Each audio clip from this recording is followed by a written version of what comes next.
operate this system without just locking everyone up and throwing away the key? What distinctions can we make to say, okay, here are the people who we're really afraid of and we should lock them up, but maybe there's this other group of people who we're only mad at, and maybe they don't need to be treated the same way. The immigration detention system, and frankly the debate, public policy debate in this country over immigration today, to my mind, is very, very similar to where the debate over crime and punishment was in Texas about 10 years, 12 years ago, right around the turn of the century. 99, 2000, and I had seen polling on this at the time when I worked at the ACLU, was really bipartisan in its tough on crime mentality. There was really no significant difference even among the parties about that we just wanted to lock up more, money's no object. Texas tripled our prison system, you know, not under a Republican legislature, but back when Ann Richards was governor and championing. We went from, I think, 40,000 beds under her to, we're now at 155,000, something like that, and that was almost all done as a result of bipartisan, tough on crime politics. And really almost entirely as a function of the fiscal realities that had to change. Now, Texas actually has to balance our budget. We just can't, you know, borrow money from the Chinese and build more prisons ad infinitum. So maybe that's a little bit different than the situation at the federal level, but still, the structural problems are very similar. On immigration detention still is viewed as the first option, and alternatives to detention are, I think, funded at about 1/28 of the rate that detention is funded currently. And of course, as folks here may know, the alternatives program has been essentially privatized through a subsidiary of the GEO Group, and is viewed, I think, by many as not a way to reduce incarceration costs, but more to expand the number of people under supervision without having to expand detention costs that much more. In Texas, it's really been much more viewed as, okay, we need to divert folks away from detention. We need to stop having that be the go-to move for every single offender, and start judging these folks on a more individualized basis. Just real quick, and then I'll introduce our first panelist. I think from a process perspective, as I said, no county in this state would tolerate the kind of inefficiency and dysfunction that we see at the immigration system now. I think Carol Oeller, who we're going to hear from in a bit, would be run out of Harris County on a rail if she suggested that it was okay, for example, to have people wait 10 months, a year or more before they have a hearing where they decide whether they can get bail. In Harris County, they have a hearing where it's determined if you're eligible for bail within 12 hours of your arrest. And the reason is that all of these processes are a system. And in that system, you can't get to the next step of the process until you do the first one. So the quicker that first one happens, the quicker the prosecutor decides whether they're going to file charges, the quicker that bail hearing occurs. Then you can cycle people through the system more quickly. And the delays and really just, it almost appears to me that it's just not a priority for anyone to make the system more efficient. That you see in these parallel processes on the civil immigration side are to me just completely astonishing. I was really flabbergasted that that's tolerated, and I think some of it has to do with, again, the sort of national climate on immigration debate. But when you dig just a little bit deeper below the surface, even that should not be a barrier to doing this in a smarter fashion. Most of the debate that really gets all the heated rhetoric and that everyone was howling about during the GOP primary debates, when our governor was lambasted for being the first governor to pass to sign the DREAM Act into law here. That's mostly about folks who, you know, here in Texas swam the river, and Arizona crossed the border and came in completely undocumented. Well, a massive number of those folks really are just shipped straight back. They don't go through these processes. I think the number I saw was well over 300,000 are sent back, just, you know, put them on the bus or whatever, and they aren't the ones who are populating this detention center unless they came in through, say, the Secure Communities program, which brings me to the second point there. A lot of these other folks, like the folks who come in through the criminal justice system and are assigned ICE, are subject to mandatory detention. It's not really a question whether, under the current federal law, whether they're going to be eligible for these alternatives. So the subset that are available for alternatives really is a much more complex category. They're the group of immigration detainees, such as we just heard from, for whom immigration law is really a subset of family law to a large extent. They're people who have more roots here, more states here, and much more complex personal situation, and a situation where their family is very deeply impacted.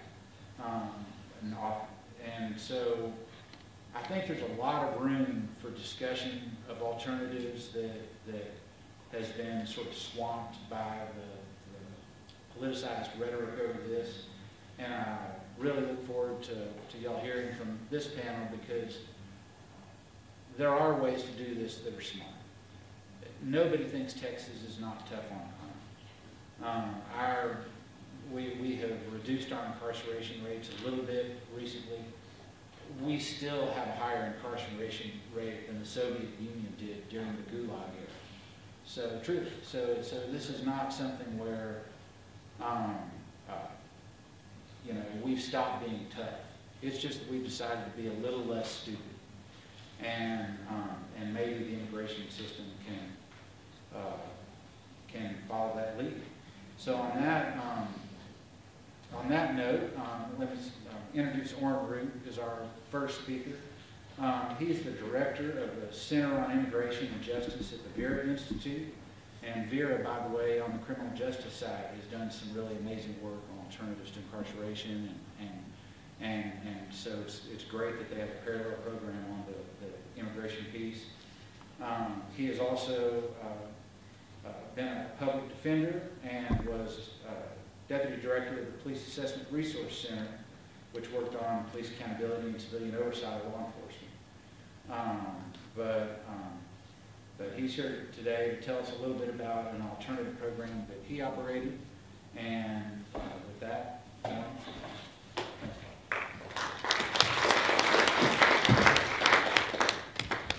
Thank you, Scott, and kudos to Human Rights First for organizing these dialogues.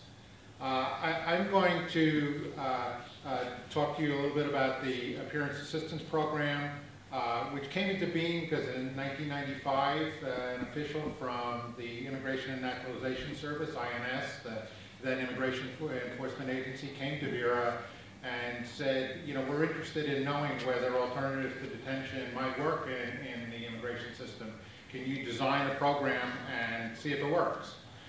So we did that. So I'm going to summarize a little about what we did, some of our results, and 4 different sort of lessons or principles that I think apply to alternatives that are useful to take away from this.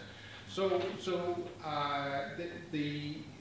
this pilot program operated from 1997 to 2000. in New York City. It was funded entirely by the INS, and as I said, the central purpose was to get information about whether alternatives work. So there was a rigorous evaluation that was done of this, and this is actually the only real thorough evaluation that's ever been done of an alternative to detention for people in immigration proceedings anywhere in the world. So it actually, even though it dates back to 2000, it still has some validity. And if anyone really wants to dig into this, go to the Vera website, put in testing, community supervision in the search, and you can get the full evaluation report. So who is in this program? First of all, it had to be people who were already detained. They had to pass a screen that we created that basically looked at risk of public safety and risk of flight, and you had to get a certain point score to be able to qualify for the program. You needed a place to live, you'll hear in a couple of minutes from Jennifer Long about ways that alternatives actually can provide that. But the AAP, the Apprentice Assistant Program, did not have any housing, which was a weakness, I think, of the program. The prospective participants needed to agree to comply with the supervision requirements. They needed to agree to appear at all their immigration court appearances and to comply with an ultimate order if it was negative at the end of the immigration court case. And then finally, INS had to approve our recommendations for people to participate in the program. And that, frankly, was a weakness, too, because INS turned down more recommendations than they approved, which was unfortunate. So there were three really distinct categories of people who were coming in as participants to the AAP. There were asylum seekers. There were people with criminal convictions. Even though sort of tough, draconian, many would call it, the immigration law passed in 1996, the mandatory detention provisions that you were just heard from Naz about were phased in over a period of time. So at the beginning of the AAP, we were actually able to take people who now would be subject to mandatory detention. And it showed actually how little sense that provision makes, because people who are lawful permanent residents have all the incentives to appear, because otherwise they lose their status. So, it's just one of the many examples of where the law really makes no sense whatsoever. And the third category of people who were people picked up in worksite raids. So, what was involved in the program? There was what I call a stick and carrot sort of aspects. So there was supervision and there were services. So in the supervision, there was in-person reporting, there was phone reporting, there were home visits. We did not use electronic monitoring in the program. The participants had to provide information if they were working, and most of them did not have work authorization. That in and of itself was not a violation of the program, but not to tell us that they were working or where they were working was a violation, because we needed to know what was going on with them. And that was part of it's a dynamic process where the risk profile can change during the course of supervision. So there were the periodic reviews of risk, particularly of flight, but also possibly public safety risk. It was mainly flight. And as circumstances change, the risk profile could change, and that might require different supervision requirements, or even that we would recommend that somebody would be re-detained. On the services side, we provided information and particularly about what was happening in the system, and probably the mantra of the supervision officers that was most important was, if you don't show up in immigration court, you lose your case. And we really, really drilled that into people. If you want a chance to win, you got to keep showing up. And I think that was significant. We gave referrals to to pro bono and low-cost counsel. We gave referrals to social, educational, medical, mental health services. In terms of the results, 91% of the people, participants, appeared at all their hearings. And 69% of the people complied with the final orders. We had comparison groups of people who were on bond and parole. On the appearance rate, there was 20% lower. It was 71% as opposed to 91%. On the ultimate compliance, the comparison groups did 38% versus 69%. So it worked. We also did a cost effectiveness study and showed that for the asylum seekers and for the people with criminal convictions, it was cost effective. It turned out it was not cost effective for people who were picked up in worksite rates. So the 4 general points that I'd like to leave you with about what I would call traditional alternatives to detention, because I think you're going to hear something very exciting from Jennifer, who follows me, about what they're doing at Casa Marianella. And it's a different model. But I think both have their place and both can serve real purposes. But I'm talking about what I, for want of a better term, would call traditional alternative to detention. So first of all, selecting the right people is really important. And on both sides, you don't want to net widen, which is the lingo for taking people into the program who would otherwise be released. Being an alternative to release makes no sense from any point of view. It doesn't make sense from a justice point of view or from a fiscal point of view. Secondly, you don't want to take people in who are real risks, either a flight or to public safety. Second point is that, providing incentives to people and community support is more effective than just pure supervision.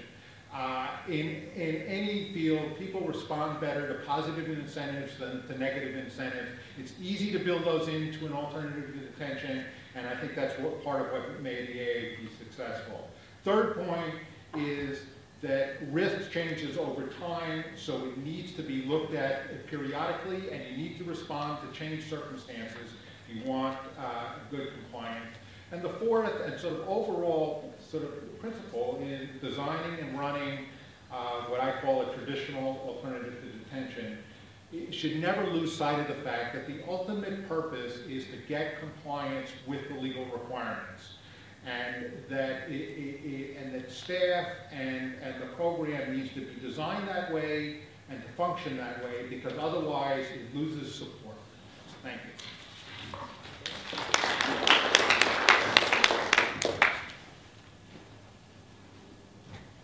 All right, our next speaker is Jennifer Long, who is the director of Casa Marianella's Emergency Shelter Program. And she is going to tell us about another local here in Texas alternative program that I don't know a lot about myself, and I'm anxious to hear more about it and learn more about what you're doing. Thanks, Jennifer. Hi, I'm Jennifer Long, and I've been the director of Casa Marianella since 1998, and working with immigrants here in Austin for the past 25 years. At Casa, we don't really think of ourselves as an alternative to detention. We're really an emergency shelter for immigrants, and we've just ended up doing a lot of work for people who are released from detention on the side. We're part of the community support network that was founded by the Presbyterian Church US and the Lutheran Immigrant and Refugee Service just starting this year, which has been really exciting because we met in Baltimore in June with people from all over the country who are working with people coming out of detention, both legal groups and community service groups like ours. The unfortunate part of that is that there are very few groups like Casa Marianella that exist anywhere in the country to actually receive the immigrants coming out of detention. So we have pretty good legal services around the country, but we have really inadequate social services and housing for people.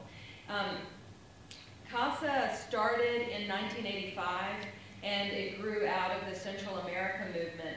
And there were a lot of houses like ours at that time that were helping people coming from El Salvador and Guatemala, and many of those houses closed down in the 90s when those wars ended, which is really unfortunate because things have kept happening, and there have been different immigrant groups that have needed our services since then. And it turns out that it's a lot harder to start an organization like ours than it has been to keep it going all these years. What we provide to people is shelter. We provide English classes. We provide case management. We have attorneys now also who can help screen all of our residents and get them into the hands of the right people to represent them. We have 70 beds, which is not a lot, when you look at 400,000 people who are detained in a year. But 35 of those beds are for women and children, and 35 of those beds are for adults. And primarily we're receiving people from detention now at our adult shelter. We used to from HUDA when they had women and children, but not so much at our women's and children's shelter now. A trick with doing the kind of work we do is funding. It's not a really popular thing to give grants for, to serve immigrants. It's not really at the top of most granting foundations' list of people that they find sympathetic. So we've been fortunate that we get some funding from the City of Austin to do emergency shelter, and we rely heavily on AmeriCorps members to do our work, and so that's really been helpful in keeping our costs down. It costs us $600 a month to take care of a person with all services included, and that's quite a bit lower than the cost of detention. Now, we've been doing this for years. We always gave priority to people who are seeking political asylum in the United States because of our history of starting out as an organization that served people that were fleeing from war. And so we would always have a few beds of people who were applying for asylum and who could stay as long as they needed to do that. Unfortunately, that's kind of taken over the organization at this point. We would always have maybe a few a year, and they would stay for as long as a year because it took a long time. In 2008, then we had 29, then 44 in 2009, 77 in 2010, 94 last year, and this year we're expecting to have 120 people who are coming to us from detention. So it's kind of taking over our organization, not really intentionally, but the way we've always done this and the way it really started was working with the attorneys, principally American Gateways, who would identify people in detention who had good cases and who had a better chance of winning their case if they were not detained, so they could actually see the judge when they went to court, things like that, and participate better in preparing their case.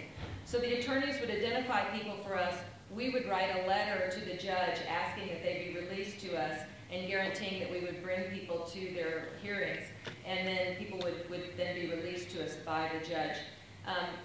More recently, ICE has sent people to us directly, both people with medical problems that were complicated to deal with in detention, and also a lot of people who are winning asylum that they don't have anywhere to send them, and so they're sending those people directly to us. So it's been a long-standing history of us getting people released from detention and also working directly with ICE. We have some challenges related to doing this. One of them is the fact that some of the people being released to us are people who've already won asylum. We recently had a visit from the UNHCR, Vincent Cochetel, who was talking about the fact that that's a weakness overall in the system of what to do with people who win asylum, because principally we're getting people from Eritrea right now who have won asylum, and there's not really a good system to resettle them. And so we're kind of having to do resettlement at the same time that we're helping people who are applying for asylum. Another challenge is that once people are released from detention, they go out for the detained docket, which means that their court cases are stretched way out, which presents a huge problem for us because we can't keep people for years and then keep taking new people. So for instance, last week I was in court with two women who had their master calendar hearing 9 months after arriving at Casa, when they were going to have a hearing the day they were released, and they're frankly very upset that they were released from detention because it slowed down their case. And now their trial has been set for next May.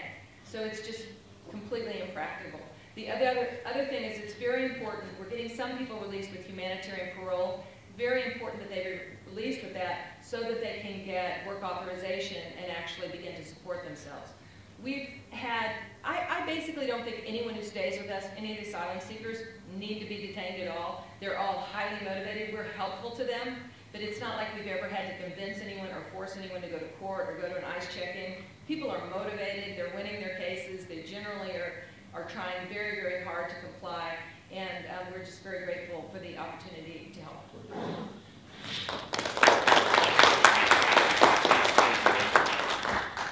By the way, we're going to have a little more in-depth discussion among the panelists about some of these issues before I won't ask questions as we go along, so we can let everybody speak first and have some time for questions in a bit. So I know I already have several things I'd like to hear more about from both of our first speakers. Our next speaker is Carol Oeller, who runs the Harris County Pretrial Services Division.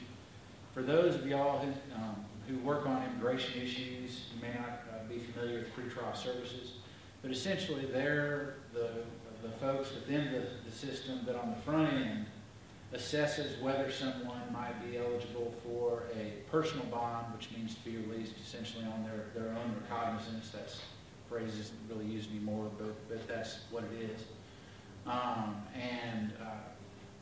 And their office has a very extensive risk assessment that they do that really has no parallel that I can see, astonishingly, in the immigration system.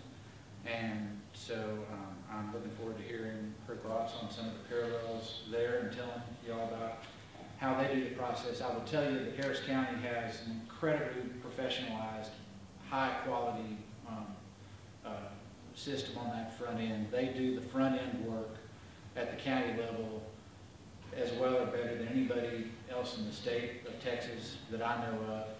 And so she can tell you really how to do it right as opposed to just how to do it in a way that pleases your politicians, because they've got a good system.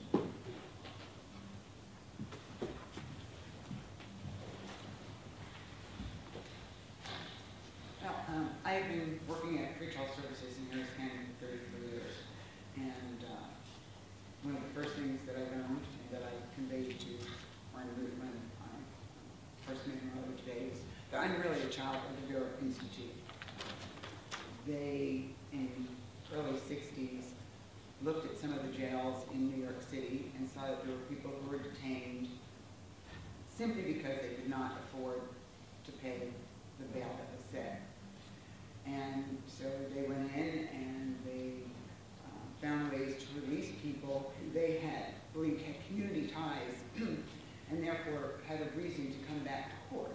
So they were looking for people that they considered to be low risk to fail to appear back in court, because what was happening was that people who were high risk but had money were getting released. People who were low risk but did not have money were being detained. And that project was very successful, the Manhattan Bail Project. And from that, around the country, pretrial programs started. In Harris County, they had a program using some grant funds in the late 60s and in the early 70s, and then it became a county agency in 1973. Unfortunately, because of bail bondsmen, the agency wasn't doing very well. The Harris County Jail was overcrowded, and there was a lawsuit, the Alberta lawsuit, where inmates sued the county over the conditions in the jail. From that, the federal court basically told the county that they needed to fund the pretrial program appropriately.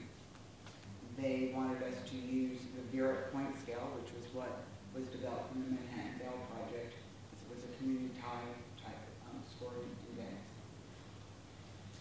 And the court stated that money should not be a determination of release, that henceforth that the program needed to speak to everybody and give the courts information to see who is eligible to be released because of the risk factors, not because of money factors.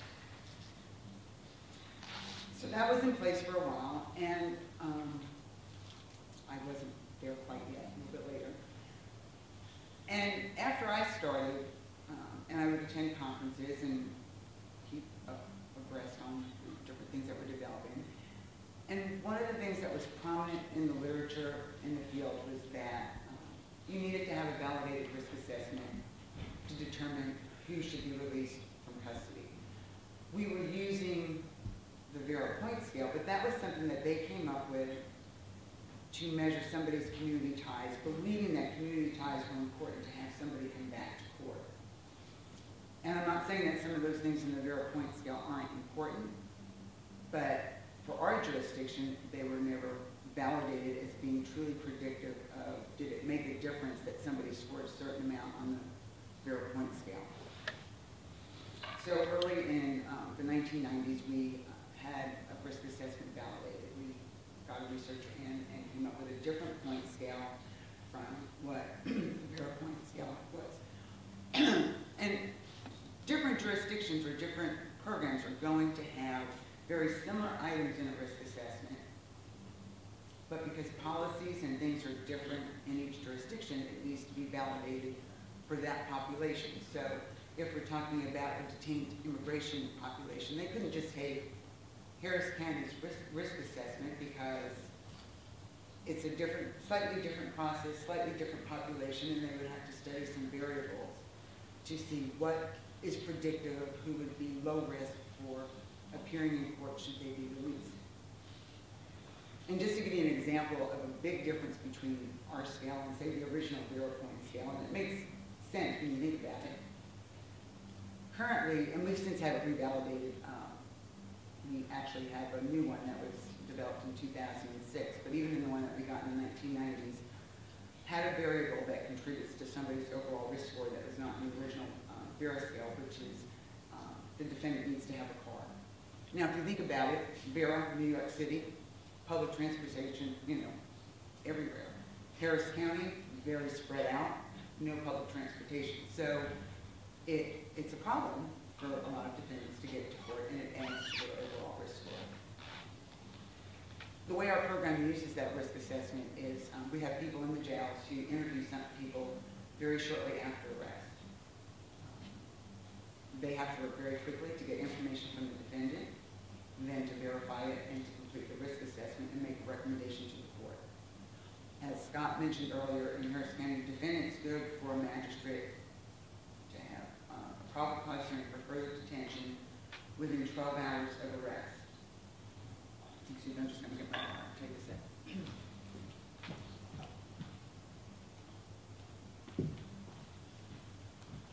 And the purpose of that is so that the magistrate can review the charge, one, to see if there's probable cause in the facts of the case, and then also to do a bail review.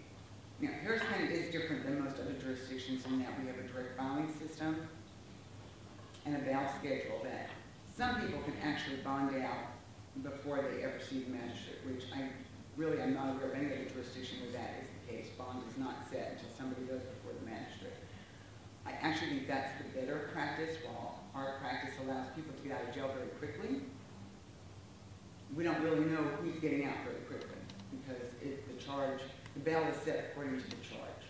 Charges don't commit crimes, people do. So just because somebody is charged with first-degree murder doesn't necessarily mean that they are a high risk to fail to appear in court or commit another murder. This sounds tacky, but some people just feel that one person that was bothering them, they have a good job, and they're going to come back to court and take their business and take care of their business. Then you have a misdemeanor theft, and that's more likely potentially for reoffense, not necessarily failure to appear. But so a risk assessment will consider some of those things, and then the court can take into consideration the seriousness of the offense. So if the murder is not, the person looks like for a serial murder, obviously that's not something we can capture in a risk assessment, but the court can consider other factors. While Scott talks very highly about our processes, and I would agree that we have some good things in place, and when I first got here, I was speaking to Oren, and I looked at some things before coming here, and it also looks like ICE has some good things in place, alternatives to detention. But you have to use them, okay? And we have an excellent risk assessment, but the judges don't always use it. Sometimes they rely on the charge instead of the risk assessment. And that results in some people being detained that don't need to be detained. Chairman Madden spoke earlier. He is renowned throughout the country. I was at a conference last year in Kentucky who just redid their penal code and their statutes. And at the conference, one of their representatives, not Tully or Turner, Mike, Tom Tully. spoke very highly of Representative Madden, and he made the assumption, though, that everything that was done in Texas applied to pretrial, and that wasn't true, because everything that was done in Texas is post-adjudication, not pretrial. So to look for excellence, unfortunately, you have to go to Kentucky. If you're looking at pretrial detention. And what their statute did is it spoke to the fact that their processes, and we do have good processes in Harris County, but you still need to be concerned with the evidence-based principles as you're going through those processes. So you need to be using a validated risk assessment. You do need to be screening people early so that they're not sitting around and waiting. And when it comes to the alternatives, if you're going to release somebody, it's important that you're using the least restrictive conditions necessary to assure whatever it is you're releasing them to do. So if it's appearance at a detention hearing, excuse me, I'm not all that familiar with some of the ICE processes, so I can't, language might not be correct. If you put more conditions on people than they actually need, the research shows that you cause them to fail. You only reduce risk when the person's high risk to begin with and you're putting conditions on them. If they're low risk and you're putting conditions on them, you're making it more difficult for them to do all the things that they were doing that make them low risk to begin with. So going to work, taking care of their business. So those are, that's an important consideration in looking at the alternatives. It's not to just, and we've had this in our county where you have tools, drug testing, electronic monitoring, and you use them. And they should just be used a little bit more cautiously. And I was just given, I think it said 0, which means no time. So I'm done.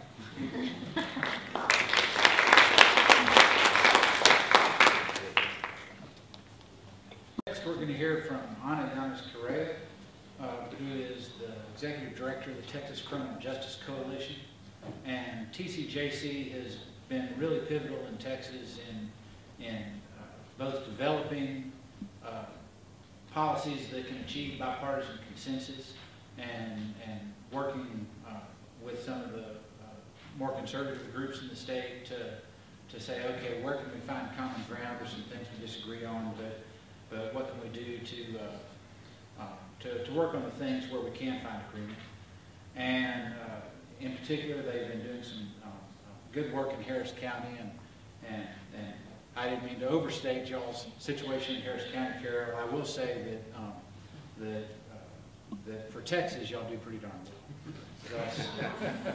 I'd love to see them do what they're doing in Kentucky, but for Texas, y'all are top notch. Anyway, but Anna wants you to come on up and let us know what y'all are doing and what you think needs to be happening. Thank you. Good morning. Buenos dias. So it's always a pleasure to be here in this school. And, I'm so grateful that you are all here.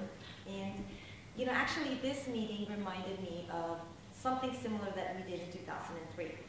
Scott Henson was talking about, he compared where the situation in terms of immigration is to where we were. And where we were was a place of detain. We don't care about risk assessments, evidence-based practices, or anything that makes sense to increase public safety or save taxpayers' dollars. That's where we were. It was the popular thing. It was what made sense to politicians.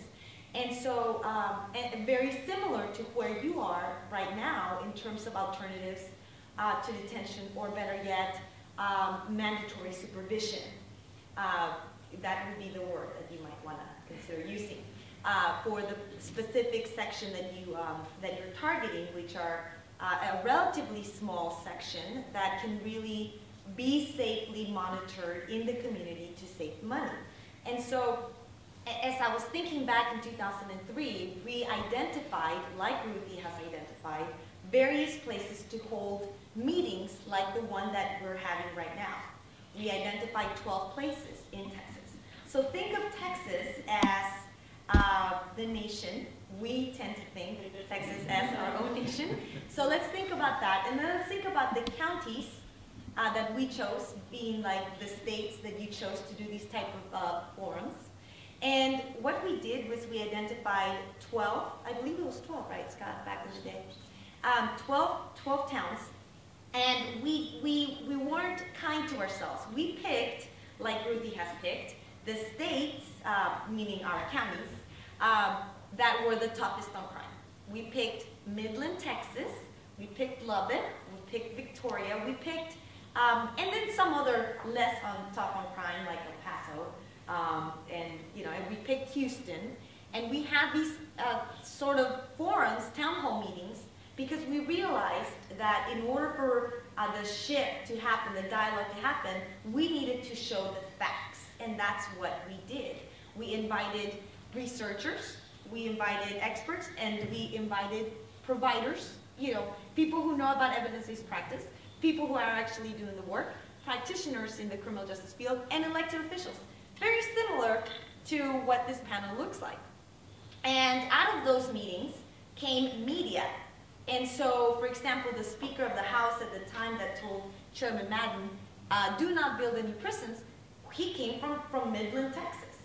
Okay, so I think, as I think back in terms of what the next steps are for advocates who are really trying to further this alternatives to detention or mandatory supervision, you have to start off with the education piece. And I think that this, what it represents, is a continuation of that very specific education piece to make it safer for politicians to think about, oh, well, this makes sense, this saves some money.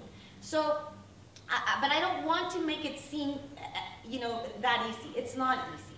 From an advocate's perspective, I can tell you that the immigration advocates have a lot of more serious challenges that we did in terms of criminal justice advocates. What are some of those challenges? Well, one of them is the budget, the budget that Scott Henson alluded to, and that we all know, is that in Texas, you can only spend what you are given, and you have to balance the budget. Does that happen at the federal level? No. I mean, basically immigration is given, ICE is given additional money and a lot more money, right? So, and when you think about the grand scheme of things in terms of money, the alternatives to incarceration, it is a little bit of amount of money, and then detention is a relatively small amount of money comparatively speaking to the whole larger pot, right? So there are some challenges when it comes to advocating and utilizing the same messages that we've been able to utilize effectively, which is saving taxpayers' dollars, when there's no real interest from the congressional side, from the federal side, to quote-unquote balance the budget, because there just isn't that. So that's something that advocates on the immigration side have to think about as a reality. What's the other reality? Well, you have very powerful lobbyists at the federal level, and Bob Light can attest to this from grassroots leadership. Hey, Bob Light. In terms of the privatization, there is a very obvious financial incentive for policies that are stupid policies. Even if they cost a lot of money, they don't care. It's profiting a specific group of the population. So that's another challenge. What's another challenge? The other challenge is that at the national level, you have a lot of immigration advocates who are looking at comprehensive immigration, and that is their sole focus. And so when it comes to comprehensive immigration, they don't like to get involved for the most part in terms of individuals who have been touched by the criminal justice system, like the wonderful couple that just was here earlier today. They don't like to venture in that, right? And that was very clear to us in Texas when there were several bills that were being proposed. One of them from a very renowned senator who basically said, if you are undocumented, you can never be on probation. Okay, there's 445,000 people in probation in Texas. A lot of the individuals that are on probation that may happen to be in limbo in terms of their immigration status, where are they going to go? Are they going to go at their county jails at our taxpayer dollars? Are they going to go to the prison system? We've already heard that the numbers in prison are dropping dramatically. They're dropping, they're going down. and all of a sudden those individuals can't be on probation, what's going to happen to the state numbers? It's going to go up. And then all of that amazing work that Chairman Madden and Senator Whitmire and all the advocates have been doing, where's that going to go? It's going to go down the drain, along with billions of dollars, because that's exactly how much it costs to be able to maintain, you know, that amount of money, right? So what was interesting to us is that the advocates from the immigration advocacy side, they were so focused on the other type of issues that we basically needed to educate politicians about why that policy would not be a smart policy. And guess who came to our aid? Probation departments came to our aid. And what they were telling us was, Anna, these people actually pay. If we can't have them in our probation departments, we're going to lose money. And by the way, they're very well behaved. They are doing really well in terms of community supervision. So can you please try to kill this bill? I'm like, yeah, sure, come on down at the hearing and testify, you know, and show that, right? So there are definitely challenges. There's definitely challenges, and we have to be very clear about that, right? Now, with that being said, in terms of Texas, in terms of the various programs that have been implemented, a lot of the things that were already explained in terms of evidence-based practices, that's what we've been able to accomplish, these probation departments throughout the state. They're looking at assessment, they're looking at placement, they're looking at follow-up, supervision along with programming. Obviously, that's really important. But we still have a long way to go in terms of the actual, even before that, the legal piece. And Andre Marsh from the Texas Fair Defense Project would be able to say how few people, the amount of people that don't get the adequate representation that they need, right? Because it's very complicated. I mean, you have a lot of people in the jail who don't understand that that they have INS holds, for example. And that even if you pay for the bond, they're not going to get out because they have INS holds, right? There's 254 counties, and having a system to where everything is standardized and everything is being done in an effective, comprehensive way, it's very challenging. So I just want to throw those things out because it's not as simple as people might think, and you do have a lot more challenges that we probably had when we started shifting the mentality and the mindset of politicians to think about alternatives to incarceration. Now, with that being said, is that zero? Oh, okay. Well, that's all I have to say. But good luck, and I know it can actually help. Looked at the sign and said, sit down and did it.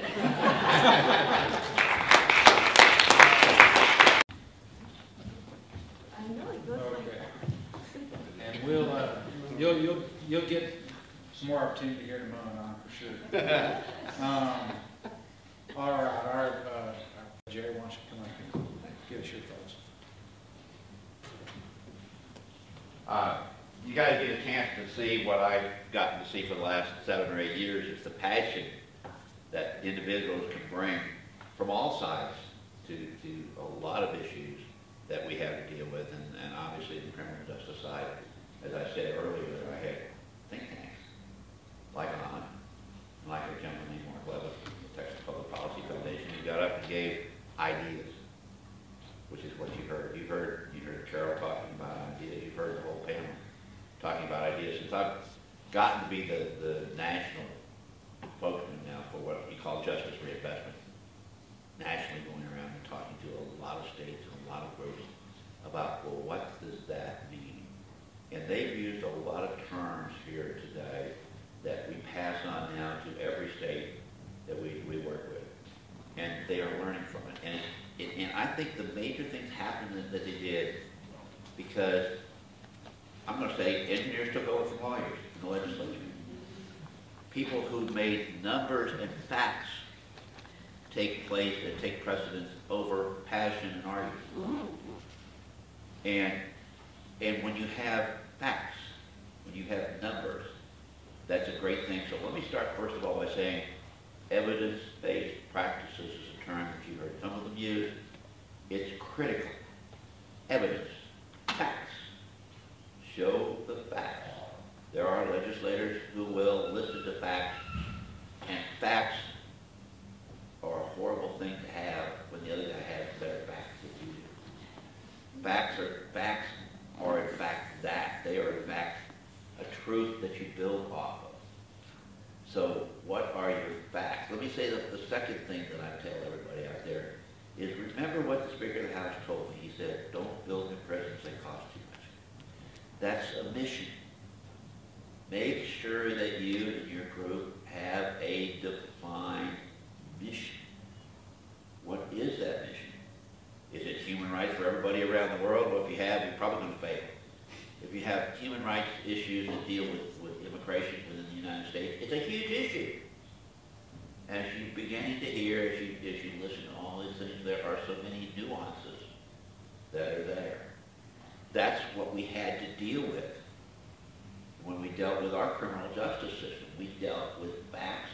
We dealt with the situation as it is today, so that you may have a utopian answer of what you'd like to have at the end, but you got to figure out the way to get from here and now to at least someplace along that line. Because you will probably never get to your utopian goal, whatever it may be. But you probably can if you have a realistic mission defined, get there. Texas is big. That's a great thing for us. We have lots of numbers that can be used in other places to say this works or it doesn't. Now let me say I couldn't have done all the stuff we had without the wonderful programs that we've had in Texas. Texas is big and it has a lot of programs. It has some that are very good and some that are very bad. One of the things I tell all my legislators is make sure every program that you have, that you require them to present data. That it be required as part of any contract you have with them, that they give you informational data that basically will show how well they're working. Because Anna was right, Scott was right, we have to have a balanced budget. Unfortunately, the federals don't. I've heard my liberal friends today talking about something that's been a conservative drive for a long time in Washington. This is a balanced budget. But it helps. And it helps because it forces you to make decisions. Instead of having an infinite amount of funds and an infinite amount of things you could do, which you spend an infinite amount of money on, you in fact have limited money, and you have to limit what you can do, and at that stage you should be limiting yourself to what really works. What's the good part of what you're doing? And what's happening and what's working well? Because we have to look at programs in Texas, and every once in a while I have to tell them, hey, we're not going to give you any more money. You know what? We had a couple of county prisons in Texas that we had contracts with. Is that a zero? If so, I'll take it. No, it's 2. Okay. I'll probably use my legislative prerogative to go a little beyond 2. That's a nice thing, having the gavel. But we used our capabilities to say to 2 private prisons, 2 private county facilities, goodbye. No, we cancel our contract because we don't need you. We don't have people to put there, and it's not our job to provide jobs. Some of these facilities are used as jobs. You can look at least at the contracts you have, as I said earlier, contracts you have and either don't need to extend them or don't need more of them. That would be something you'd have if you had a budget control in a budget situation that says do it. We had that. So that's out there to do that. And the other thing that everybody said that I tell every legislator now, make sure you do risk analysis. Whatever you do it throughout your entire system. And that means early, from the time basically of detention, whether that's pretrial or whether we're looking at those that we may have moved into the system otherwise, but do it early. When the judge gets that case the first time, he or she ought to have a risk analysis sitting in front of him on the people. What's the state that's doing the best job right now in looking at those places in the prison where they have solitary confinement and changing the solitary confinement rules? Anybody want to guess a state that's doing that? If any of you guessed Mississippi, everybody would laugh, right? But they are. They are. That's a state that's making progress in an area. You don't know where your progress will come from. And that's the last thing that I will tell you is I don't think anybody at this panel or anyplace else thought that that day in January 2005, that Texas would be perceived as the national leader on doing the things that we're doing in criminal justice, and doing the justice reinvestment program. And uses the example, not just by Kentucky, but by Ohio and Georgia and North Carolina and Massachusetts, for heaven's sakes, and Oregon and South Dakota, but they are. I know I got a zero, but I'm not finished yet. This is the story that we're telling. That you can make the difference by getting out there and starting. Because I will tell you, when I came in as chairman of that committee, I didn't have any idea that I'd be up here today telling you what can happen nationally. I didn't have that kind of goal. That was not my goal. My goal was just go build the prisons. And setting that forward and following through on a mission, you never know where that leads you. But if you set the right mission and the right goal and then work toward it and continue to drive toward it, you don't know what kind of development you're going to do, but you'll get wonderful people with wonderful programs like these that are out there that help you. Make sure they're scaled. Make sure that when you talk about doing something that you're looking at, well, what can we do? Because if you're trying to deal with 150 people, hey, we got a great program that does 150. If you're trying to deal with 400,000, and I looked at them right now and said, gee, you got to do 400,000 next year. You know what they do? Well, utter panic would certainly set in. Probably they'd say, that's hilarious, that's ludicrous, you can't do it. But yet, when you're dealing with a system that's as big as what we're talking about, you're dealing with a size of population that's very, very large and very distinct and different. And so you have to be broad enough in your thinking that you can, in fact, incorporate as many of those as possible. You won't get them all, you'll miss a few. But you get most of them, and that's what we did in Texas. We got most of them in the criminal justice thing that we did. We did a lot of the right things. So I urge you to keep going, and we'll certainly look forward to any questions. Thank you. All right, well, what I notice is that even when I've got the gavel, Jerry thinks he has the gavel. All right, I wanted to just ask our panelists to add a few thoughts on a couple of questions that I noted, and then if we have time, I'll open it up and let others from the audience ask. But first off, to Oren and Jennifer, both of y'all mentioned that there are some categories of folks in the system that, in your experience, really have a lot of incentive to show up at their hearings and are relatively low risk, and in particular, folks in the category that are supposed to have mandatory detention, that in fact probably have a relatively low risk of not showing up. And I wonder if y'all can both elaborate just a little bit on especially the folks who are wrapped up in those mandatory restrictions that maybe you think should be allowed to have to enter some of these alternatives. And there's the audience in front of us. So the data that we had from the Appearance Assistance Program shows that people who are lawful permanent residents, and you heard from the one this morning, and you can see, I mean, this is a guy with a wife, with a house, with a mortgage. He's got all his ties here. And people like that are going to show up, because if they don't show up at their hearing, they immediately lose their lawful permanent resident status, which maybe they have, you know, some claim to keep. So when Congress passed the law, and interestingly enough, over the opposition of the administration of the INS at the time, who thought it was really bad legislation, and they created this category called mandatory detention for almost everybody who has criminal convictions that can be put into removal proceedings. It simply makes no logical sense. It goes against all incentives. And so the largest group who,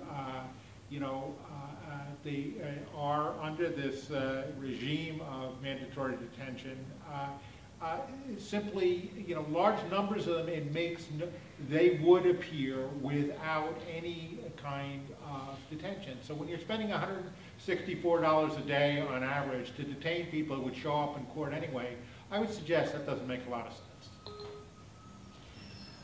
I would just say that when Vincent Cochetel was here with the UNHCR, he was saying it's actually a violation of international human rights to be detaining asylees. And it's a shock, really a shock to the asylees, especially coming from Africa and Nepal, that they arrive at the United States and ask for asylum and get put in jail for up to 2 years. I think that surely you have to weed out who's got a credible claim and who doesn't. But once you've decided someone has a credible claim, I've never met someone who had one who wasn't motivated, and it seems to me all those people should be released. So I think we're just really wrong to be detaining people who have good asylum claims.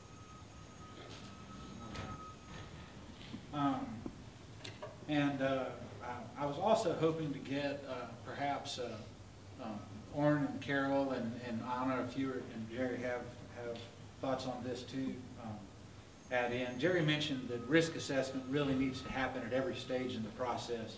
My understanding of where the immigration system is now is that there was actually a consultant hired to develop some risk assessment criteria that have not been implemented, that it's something where they've thought about it and taken the first baby steps toward it, but really haven't, and someone certainly correct me if I'm wrong about that. But our history here in Texas has been that if that risk assessment is done, as Jerry said, at every single stage in the process, that at each step you're able to weed folks out and shift them into these alternatives that cost a lot less.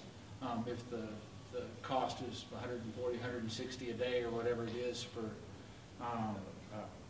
for detention, it's a tiny fraction of that for community supervision, and in fact you can even increase the level of community supervision, apply more supervision, and the marginal extra cost is still much less.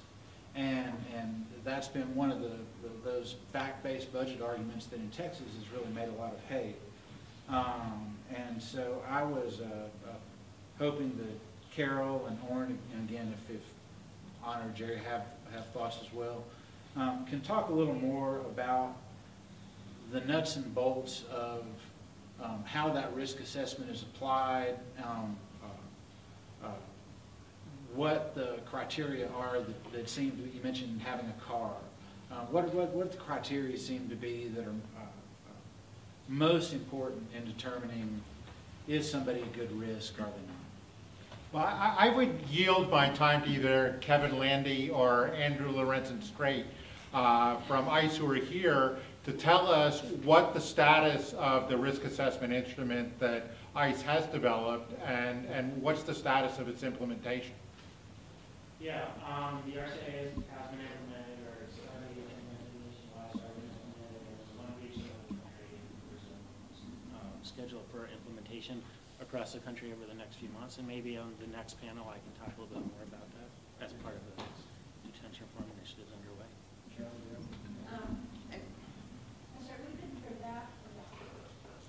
The risk classification assessment, which is an automated system, has been implemented in one region of the country and is going to be implemented nationwide over the next few months. And that's one of the topics that I'd like to address in the next panel. I just wanted to point out, more so in post-adjudication like probation and parole than in pretrial right now, there's really two types of assessments. So you do a risk assessment to see if somebody's low risk, medium risk, high risk for release. If somebody's low risk, low moderate, you release them, no conditions, and it's kind of over with. If you want to release people who are then moderate or high risk, you do a subsequent assessment. It's more like what they call a needs assessment to see what do you need to do to mitigate some of those risk factors. Now, there might be instances where there's nothing you can do, and then those are people you would detain. So it's very often it's a two-step process. Jerry. Well, at the state level, the probation system is looking at implementing an assessment piece that they're hoping to transition into the parole system, and following that after exiting the parole system. As we all know, the key is not on making it happen, but on making sure that there's fidelity in the implementation of such strategies, making sure that there's follow-up, making sure that there's adequate training on utilizing those risk assessment tools, and more importantly, making sure that the practitioners are actually in fact complying and utilizing the information based on those risk assessment tools. So even though we are there in terms of getting an assessment from probation all the way down, and hopefully pre-trial probation, parole, and exiting, we're looking at least 3-4 more years at the very least to get it going. And I would just emphasize, I think that was a great point, Carol, about the different types of risk assessments. The needs assessment is really pivotal, because not only do you want to say, okay, is this person going to be low risk, but you can actually identify what some of those risks are. And as I said, because community supervision is so much cheaper than keeping somebody locked up and paying for everything about them, if you can even invest a little bit more money in addressing those specific needs identified in that needs assessment, you're still coming out much, much cheaper, getting a lot more bang for the buck by going ahead and supervising that person in the community, even if there are aspects where you can identify, hey, well, this might be a problem. Well, that may be something that you can address and still cost a lot less than you would be paying some county jail or a private detention facility to incarcerate those folks full time. Let's see. One other thing I just wanted to tack on before we open it up and take any questions from the audience is I mentioned earlier that I was astonished that the length of time it takes to get to the point where someone is actually allowed to post bond, we would say bail here in Texas, but to post bond on these immigration cases, that the timeline can just take months and months and months. There was a case highlighted in the Forward Star Telegram just yesterday where the fellow had spent more than a year in detention before he actually was able to post bond. And it's important to realize that bail or bond, whatever you want to call it, is really kind of an antiquated system. And at this point, the federal system on the criminal side doesn't use bail. They have an assessment, and they either release on the equivalent of personal bond, or if they say that you're too high a risk to be let loose, then they just keep you locked up. But it's not. But they've moved away from that. I believe about a dozen U.S. states have moved away from bail. But more importantly, the United States and the Philippines are the last two countries in the entire planet that still use bail. This is something that in every other criminal justice system, again, except in the Philippines, no one does anymore. There are much more professionalized systems for assuring people show up at trial or at their hearings everywhere else on the planet. And so, frankly, I was a little bit surprised to learn that that's still something that we do on the civil immigration side, because everybody that looks at it closely tends to move away from that strategy. Now, here, as Carol alluded to, really it's the only reason, in my opinion, that those 38 states that still have bail still use it. You'd be shocked at the level of clout that they're able to exercise through that political influence. But that's not really a factor here. And so I think that looking at moving toward this risk assessment, needs assessment approach, and getting away from the requiring bail, especially if bail is going to be something that takes a year to get to your bail hearing, when in Harris County it would take you 12 hours, to me stood out as just one of those incredibly dysfunctional things that really could stand to have a harder look for reform. And with that, I'll open it up, and if any of our audience members have questions, we've got a few more minutes before we need to move on to a break. But did anybody have any questions for the panelists?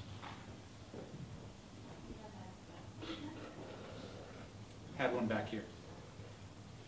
Had one back here on the right. I can scream. Jennifer, you said that Casa has had to enlarge its facilities specifically for these immigrants who are in these problems, housing problems and transportation problems here within Austin.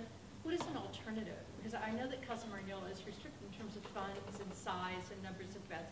Is there a plan B for all of these people? You know, I think that the scale of Casa Marianella is actually pretty good, but it would be helpful to have a lot more houses like Casa Marianella. I think pretty much most communities could use a shelter that's specifically targeted to the needs of immigrants, and as part of that, they could also receive people coming from detention. So it seems to me it's a pretty affordable and repeatable project, but it just needs to be available in a lot more places. We're getting calls from out of state. You know, we're taking people from other areas, which is kind of silly. So I think for Austin, Casa is probably big enough. It's just that there's not enough Casas. All right, any more questions? Try out down here. Bobby Cohen from New York. You know, I mean, the subject of today is to try to compare these and learn from the two systems. But there's an assumption which I share that the reasons to repeal and reform bail are to improve justice. But the goal of ICE is to deport people. It's not to achieve justice. And I'd be interested in the panel's discussion of how much the process of mass incarceration, you know, from 4,000 in 1990 to 32,000 today, is about, and 420,000 people deported last year from this country, how much that drive to increase the number of people actually deported is what drives the system. I agree with you on the issue of the proprietary aspects of the system, but how much is that need to make that number, to meet that number, driving the increased use of the detention? Because if it's efficiency, even as Oren described, I mean, relative efficiency in the systems.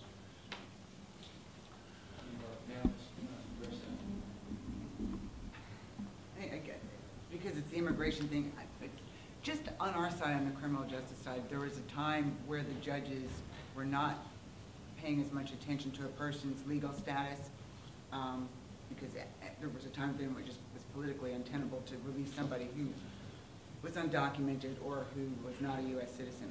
But for those defendants that we did release on personal bond, their appearance rate wasn't any worse than somebody who was a legal resident.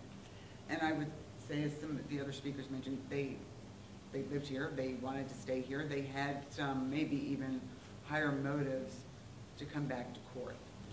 So while we're pursuing justice and trying to get money out, you know, everybody has a different definition of what justice is. It's a matter of what is the most fair way, maybe, regardless of what the end result is to deal with people. And sometimes it's not just locking them away. It's, I mean, you can lock everybody away and then nothing's going to happen because that's safe. I mean, all of us could commit a crime tomorrow. But if you're going to release anybody, then it shouldn't be based on who can pay. It should be based on what type of risk are they. And so I think when we're trying to compare some things, it's to follow that line of reasoning. It's are they likely to follow through with what you expect them to do if they're outside of custody versus inside? Well, Scott, let me take on that one just a little bit too, because I thought that was a great question. I mean, that's a very valid one. Is where does this, my frustrations that I found in some of the things is specifically what are your coordination, what are your control points? Where do you know, you asked the money issues and all this. There are a lot of money issues that are specifically in this question, like the detention centers. I mean, what what emphasis is there if you are a county jail holding ICE prisoners to do anything other than keep them? Right? And that is because you get paid for keeping your jail cell full. Okay? Is that justice? I would suggest it may not be justice. The justice may be, not having that cell full for one of several reasons. But looking at where are the pressure points to move this system more efficiently and more effectively in doing the whole thing? Where do you say, let's move this court hearing so that it doesn't take nearly as long to do that? In a county or in a state court, you have those local entities who are very interested in making sure that you clear out. They have their budgets they have to run, and they have to clear that docket, so to speak, rather rapidly. Where's that pressure? And in all honesty, I don't know, because I've talked to some very influential congressmen who I've, got some, it wasn't run around from the congressman, but still got some run around from the agencies. When we tried to deal with how do I move those people who are in the prisons of Texas, these are convicted felons, many of them with very major crimes that they've done that are not U.S. citizens, that are deportable. How do I move them faster to deportation?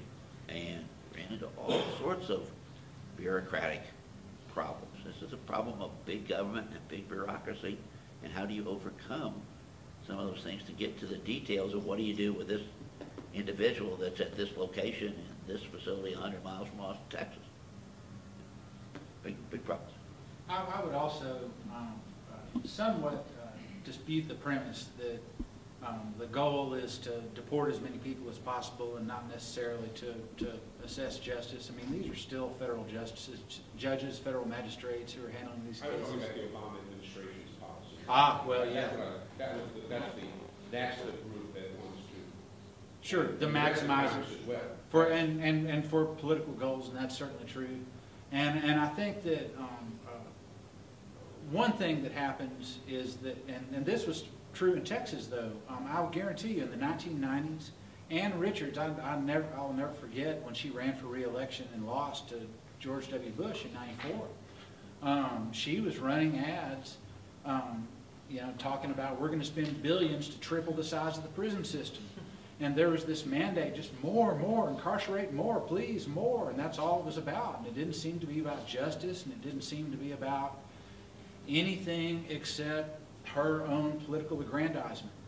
And frankly, that's one of the reasons that we didn't really start to see significant reform in Texas until in 2003, the Republicans took over the legislature for the first time since Reconstruction.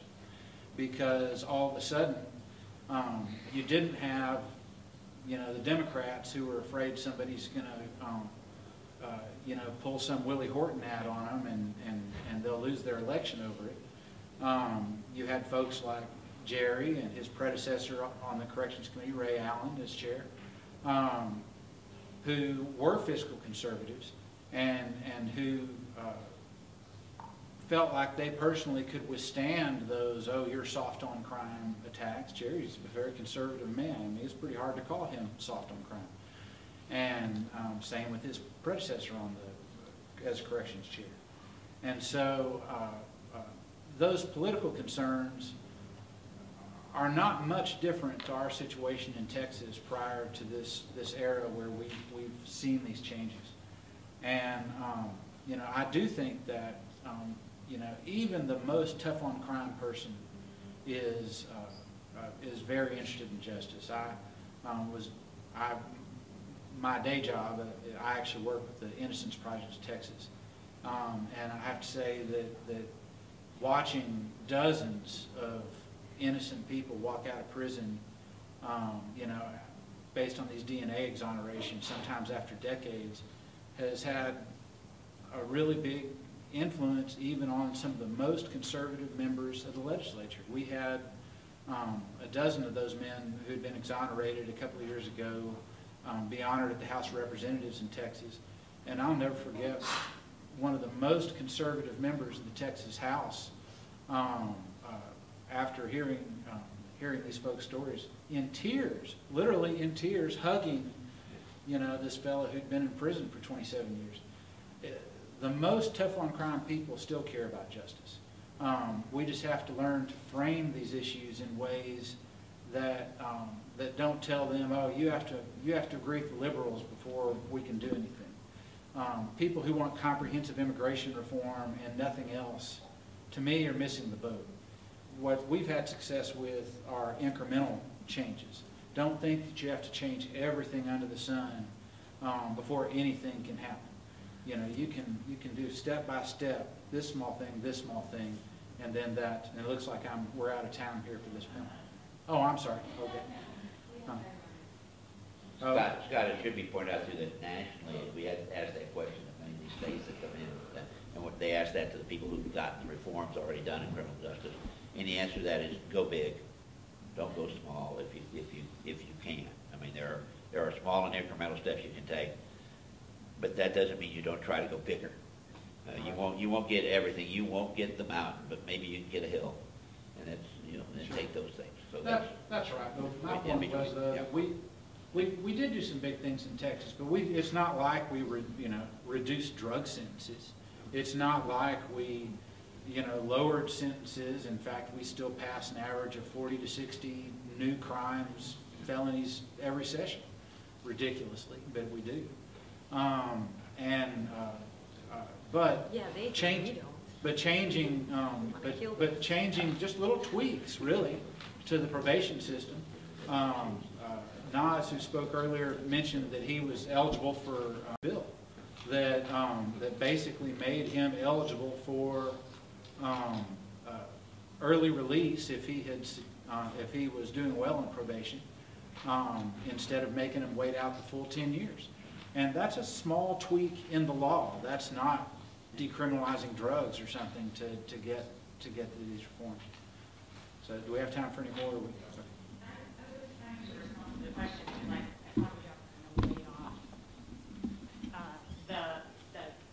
Where it was grounded, which is that there is this really big gap in some ways between the Texas criminal justice system, or looking at any criminal justice system reforms there, and the immigration system.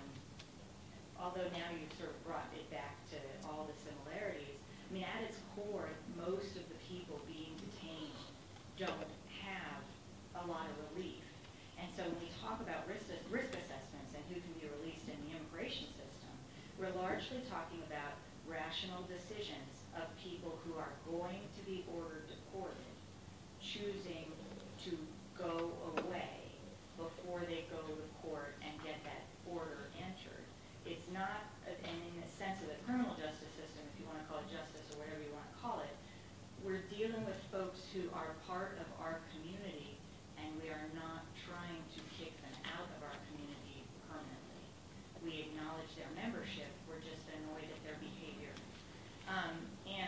And so I think Scott's right that we are talking, when we talk about alternatives to detention in the immigration system, we talk about who should and should not be detained. We are talking about tinkering around the edges that need to be tinkered around, because the world was a way better place when we did not detain asylum seekers, and we did not have mandatory detention, and we didn't have all these lawful permanent residents in the immigration detention system. But I mean, there's a reason that people just keep circling back to comprehensive immigration reform, which is if you want to talk about justice in the immigration system, you have to talk about why it is that 400,000 people can be lawfully deported every year, and whether that's a reasonable justice system. And I would certainly agree with that. I'm just saying that you shouldn't wait on these smaller things until that happens. I think we have one more down here, and then maybe what we have time for.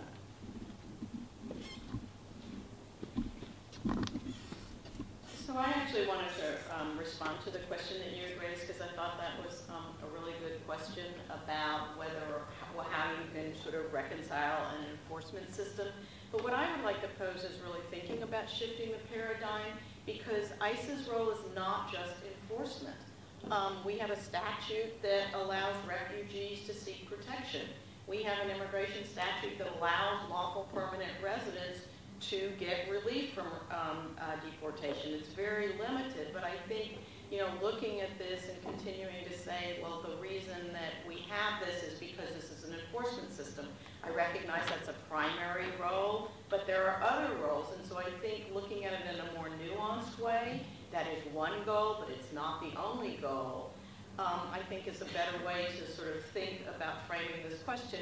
And I guess, Becky, I can disagree with you on one point, and that is a large number of people that are detained are part of our community. So I think that's the way why it might be marketed about why we have to detain everybody, and that's because they just came and they don't have any documents and they're going, you know, they're like, you know, penetrating our borders. But when you look at the numbers of people that are actually in removal proceedings, those are the large number of people are people that are seeking relief.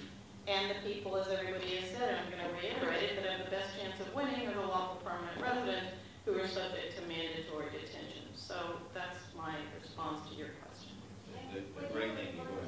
What you were referring to is when you're talking about targeting, one of the entities that we like to target administratively is the Texas Department of Criminal Justice, who historically has had its mission to punish, even though in their mission statement, it's about rehabilitation and reintegration and so forth. So there's various, after you frame your message according to the audience, you want to have various levels of advocacy, one of them being, you know, ICE. I'm glad ICE is here. And who is ICE going to listen to? The people who have power over their budgets, I assume, and those would be Congress, right? To remind them that that's just one small part of their mission, but there's a whole other part of their mission, and making sure that they get the financial resources to properly implement those other pieces of their mission, and not just the enforcement side. All right, well, I think that's the time we have. Thank you all very much. Appreciate y'all.